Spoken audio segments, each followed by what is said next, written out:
Hello, everyone. Today, I'm going to show you how to use ChatGPT 100% free. Now, I'm going to assume you already have an account. So once you got your account set up, you should see an interface like this. This is the layout of ChatGPT. And if you come over here to Tool button, you can see we got things like Study and Learn, Create Image, which is something we'll try later in the video, Think Longer for longer generations, Deep Research, Web Search, and Canvas. So yeah, you got those incredible tools right there. You also got this prompt line thing here. This is where you generate questions or images, let's say. And then to use this, all we want to do is just start typing whatever you want. So for example, what is the best YouTube strategy? Just like that. And the coolest part is that it generates real information. So it's not faking anything.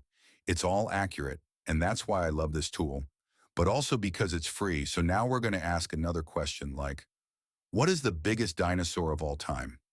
If you hit enter, it'll be sent to the AI to generate what the answer to your question is.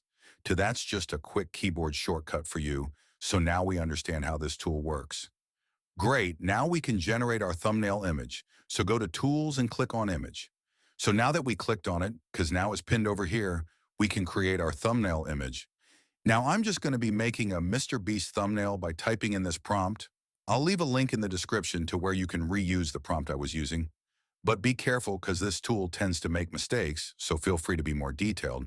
But yeah, once you got the image you wanted, you can download it and save it to your device. So that's how easy it is to use ChatGPT.